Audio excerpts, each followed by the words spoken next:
دوستان عزیزم سلام. امروز قراره با هم دیگه یه پنکیک خوشمزه نرم و سبک درست کنیم که بدون روغن و شکر درست میشه. اگه آماده اید بریم که با هم دیگه درستش کنیم.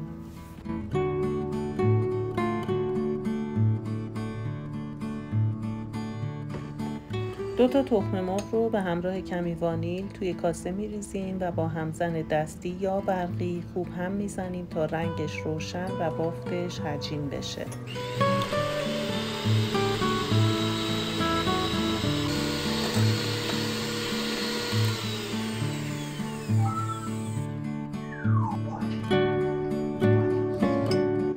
حالا 90 میلی لیتر شیره انگور رو با 30 میلی لیتر آب ولرم مخلوط میکنیم و به تخم مرغامون اضافه میکنیم.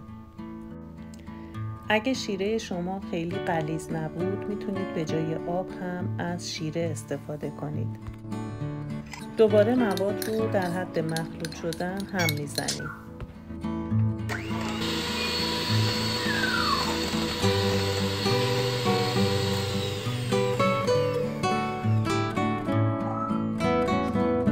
تو این مرحله 90 گرم آرد قنادی رو به همراه یک قاشق چایخوری بیکینگ پودر توی کاسه الک میکنیم و به آرومی هم میزنیم.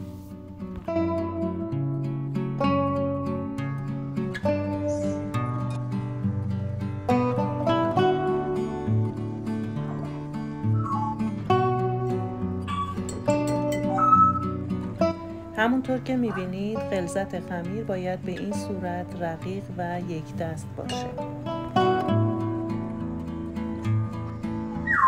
برای درست کردن پنکیک یه ظرف مناسب مثل شیرجوش یا یه تابه کوچیک رو روی شعله پخش کن که از قبل گرم شده میذاریم. حرارت رو کم میکنیم و بعد از اینکه کف ظرف رو کمی چرب کردیم نصف مایه پنکیک رو توی ظرف میریزیم.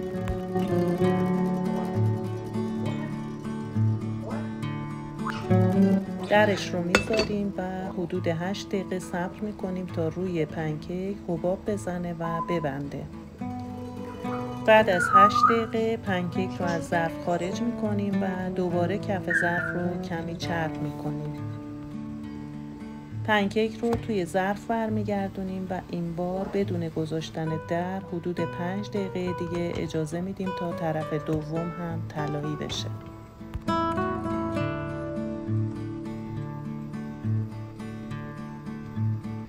دوباره کف ظرف رو کمی چرب میکنیم، نصف بقیه مواد رو توی ظرف میریزیم و همون مراحل رو تکرار میکنیم.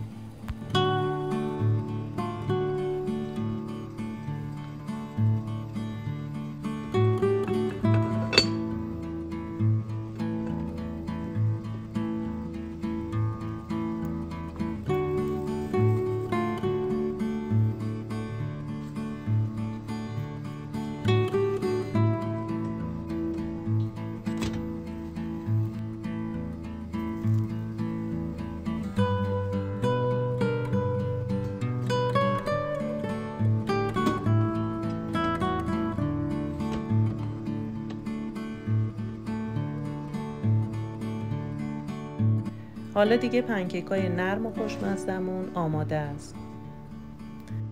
بعد از اینکه پنکیکامون کمی خنک شدن روی اونها رو کمی شیره انگور میریزیم و با چند برش موز و همینطور کمی پودر پسته تزیین میکنیم. امیدوارم شما همین دستور خوشمزه رو امتحان کنید و ازش لذت ببرید. از شما دوستان عزیزم ممنونم که تا انتهای این ویدیو همراه من بودید.